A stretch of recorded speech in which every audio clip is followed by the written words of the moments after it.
आपने अक्सर कर सुना होगा कि 108 का नंबर बहुत ज्यादा इंपॉर्टेंट नंबर है। जब आप मंदिर के चारों तरफ परिक्रमा करते हो तो 108 चक्कर लगाते हो। जब आप किसी माला को फेरते हो तो 108 बार मंत्र का उच्चारण करते हो। तो बेसिकली 108 का नंबर हिंदू फिलॉसफी में, बुद्धिज्म में, जैनिज्म में, ताओइज्म में, जापानीज कल्चर, चाइनीज फिलॉसफी, इन सब में 108 का नंबर बहुत ज्यादा इंपॉर्टेंट है। इसको बहुत ज्यादा सिग्निफिकेंस दिया गया है। और ऐसा नहीं सिर्फ इंडिया में, जितनी सारी एंशिएंट कल्चर्स हैं हर जगह 108 का नंबर बहुत ज्यादा इंपॉर्टेंट रहा है। इंडियन और चाइनीज कल्चर बच गई, बाकी सारी कल्चर खत्म हो गई, इसीलिए 108 का नंबर इंडियन और चाइनीज इन दोनों जगह पे ज्यादा फेमस है। अब सवाल यह है कि 108 का नंबर क्या क्या चीज डेजिग्नेट करता है।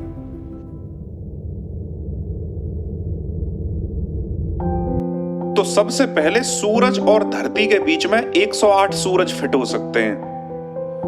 चंद्रमा और धरती के बीच में 108 चंद्रमा फिट हो सकते हैं। और क्योंकि ये रेशियो इतना ज्यादा परफेक्ट है, इसी वजह से चंद्रमा सूरज को ग्रहण के टाइम पूरा का पूरा ढक लेता है। आप ऐसे सोचो कि चंद्रमा धरती से करीब 4 लाख किलोमीटर दूर है और सूरज धरती से करीब करीब 1500 लाख किलोमीटर दूर है। और सूरज चंद्रमा से बड़ा भी बहुत ज्यादा है। चंद्रमा की डायमीटर कितनी है? करीब मात्र 3500 किलोमीटर। सूरज की डायमीटर कितनी है? करीब 14 लाख किलोमीटर। तो कहां 3500 किलोमीटर और कहां 14 लाख किलोमीटर, इतना ज्यादा दोनों के साइज में डिफरेंस है।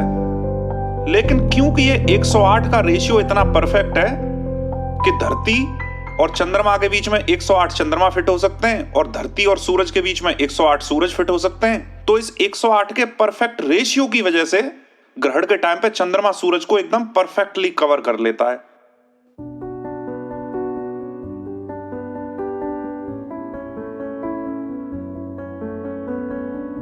और परफेक्टली कवर करने की वजह से ही सन की लाइट पूरी तरह से ब्लॉक हो जाती है और धरती पे अंधेरा हो जाता है। और अगर ये 108 का रेशियो इतना परफेक्ट नहीं होता तो चंद्रमा सूरज को पूरी तरह से कवर नहीं कर सकता था, या तो बड़ा होता या छोटा होता। आपने अक्सर कर लोगों को बोलते हुए सुना होगा कि 108 के नंबर में यूनिवर्स का राज छुपा हुआ है। May be it's just a coincidence but you have to understand that अभी तक यूनिवर्स का सबसे बड़ा राज किसने उजागर किया है? आइंस्टाइन ने।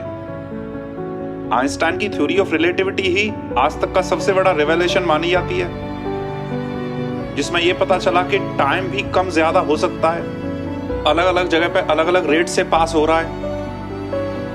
और दूसरा कि हम एक एब्सोल्यूट मीडियम में रह रहे हैं जिसको स्पेस टाइम बोला जाता है।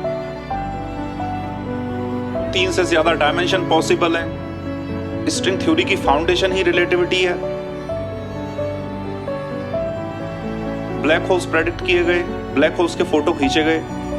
तो बेसिकली थ्योरी ऑफ रिलेटिविटी को अभी तक का एक साइंटिफिक मार्वेल, जिसने यूनिवर्स के सबसे ज्यादा राज उजागर किए हैं, वो समझा जाता है। और थ्योरी ऑफ रिलेटिविटी इस नंबर 108 की वजह से ही सिद्ध हो पाई है।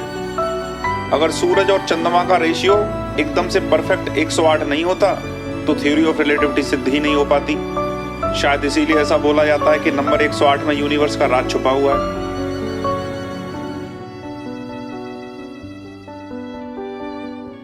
तो आइंस्टाइन की थ्योरी ऑफ रिलेटिविटी से यह चीज प्रेडिक्ट हुई कि सूरज की ग्रेविटी की वजह से सूरज के पीछे से आने वाले स्टार्स की लाइट थोड़ी सी बेंड हो जाएगी, करीब करीब 1 डिग्री का 1800वां हिस्सा। और इसे सिद्ध करने के लिए ग्रहण के टाइम पे जब चंद्रमा सूरज का ग्लेयर पूरी तरह से रोक लेगा, उस टाइम पे अगर सूरज के धरती से फोटोग्राफ्स लिए जाते हैं तो उन फोटोग्राफ्स में सूरज के जो पीछे के स्टार्स हैं वो स्टार्स भी दिखे जाने चाहिए, क्योंकि लाइट बेंड हो रही है। तो अगर सूरज और चंद्रमा इनका साइज इतने परफेक्ट रेशियो में नहीं होता तो सूरज का ग्लेयर छुप नहीं पाता, और सूरज का अगर ग्लेयर छुप नहीं पाता तो सूरज के जो पीछे के तारे हैं उन तारों की रोशनी सन के ग्लेयर में छिप जाती और थ्योरी ऑफ रिलेटिविटी कभी सिद्ध ही नहीं हो पाती। तो थ्योरी ऑफ रिलेटिविटी का सिद्ध होना ही इसी चीज पर निर्भर करता है कि सूरज और चंद्रमा ये दोनों 108 के परफेक्ट रेशियो में एग्जिस्ट करते हैं। Isn't that amazing to know?